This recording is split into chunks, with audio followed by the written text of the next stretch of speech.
Alléluia, Amen. Alléluia, Amen. Je vous salue au nom puissant de Jésus-Christ de Nazareth. Aujourd'hui, j'ai encore le privilège de vouloir vous présenter cette session sur le positionnement en Jésus-Christ. C'est une série d'enseignements que nous serons en train de livrer sur le rendez-vous des disciples. Donc, aujourd'hui, nous allons parler de notre positionnement en Jésus-Christ. Alors, par le positionnement, on veut parler de la place qu'occupe l'homme en Jésus-Christ. Non seulement de la place, mais nous voulons aussi voir quels sont les privilèges liés à ce positionnement. Quels sont les privilèges que nous avons en nous positionnant en Jésus-Christ. Et pour continuer, commençons par le commencement, c'est-à-dire le jardin d'Éden.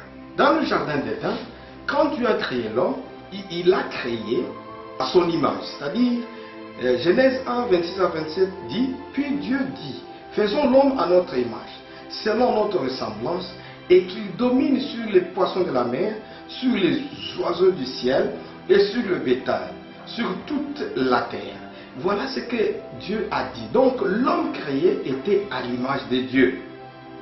Et après avoir créé l'homme à son image, Dieu l'a béni, il a béni cet homme. Il lui a donné donc un positionnement, une position, et il lui a donné une identité. Par son identité, l'homme est à l'image de Dieu, mais par sa position, l'homme jouit des bénédictions et des qualités que Dieu a mis en lui, que lui confère cette position. C'est pourquoi Genèse 1, 28 dit, Dieu les bénit et Dieu leur dit, soyez féconds, multipliez-vous, remplissez la terre et assujettissez la terre et dominez sur les poissons de la mer, sur les oiseaux du ciel et sur tout animal qui se meut sur la terre. Voilà, donc avec la position et l'identité, Dieu a donné un certain privilège à l'homme pour dominer, pouvoir se multiplier, pour pouvoir remplir la terre. Voilà, malheureusement, toutes ces capacités, toutes ces bénédictions, toutes ces grâces que Dieu a données à l'homme, l'homme les a perdues. Pourquoi? Parce qu'il a choisi d'écouter Satan. Il a choisi de tomber et il a transgressé le commandement de Dieu. C'est pourquoi alors le commandement contenu dans Genèse 3, 16, 17 nous dit que tu pourras manger de tous les arbres du jardin, mais tu ne mangeras pas de l'arbre de la connaissance du bien et du mal. Mais malheureusement, par le truchement du serpent, Ève a désobéi à Dieu. Elle a mangé et puis elle a apporté à son mari aussi a mangé. Alors en mangeant, il y a eu la chute. Tout a été désemparé. Après avoir pris du fruit de l'arbre de la connaissance du bien et du mal, Adam et Ève ont été chassés de la présence de Dieu et ont été sujets maintenant à la mort spirituelle et à la mort physique. Ça, c'est la chute d'Adam et la chute d'Ève. Avec la conséquence de cela maintenant, c'est que nous, descendants d'Adam et Ève, nous héritons aussi de cet état déchu. Nous héritons de cette race déchue, cette race séparée de Dieu. Et nous perdons, première chose, nous perdons l'image de Dieu. Deuxième chose, nous perdons la vie éternelle. Troisième chose, nous perdons la communion avec Dieu. Quatrième chose, nous perdons la domination que Dieu nous avait donnée. Cinquième chose, nous perdons la gloire de Dieu. On est privé de sa gloire. Sixième chose, nous perdons l'héritage que Dieu avait prévu pour nous.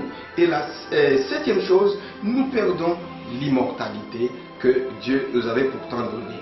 Mais la bonne nouvelle, c'est que Dieu a envoyé son Fils, qui s'appelle Jésus-Christ de Nazareth, qui est notre deuxième Adam, pour pouvoir restaurer tout ce que nous avons perdu à Adam.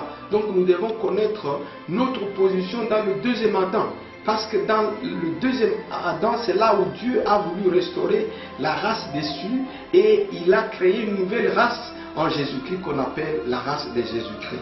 Cette race veut que nous puissions avoir la vie et en abondance. Jean 10 dit, le voleur ne vient que pour dérober, égorger et détruire.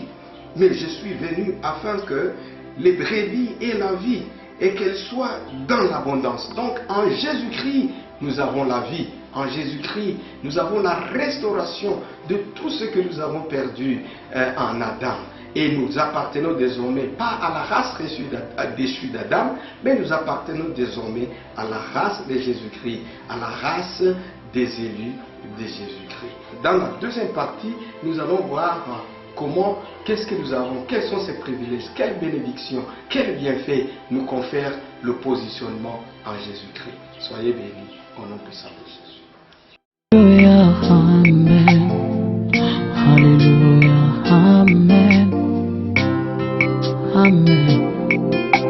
Nakumisi Yesu masiya na ngai pona nyonso asali ngai nazangi eloko ya kopesa toto mobimba libonza talo otikike mwa banjelu na lola olati nzoto kokani na ngai ofuti nyonso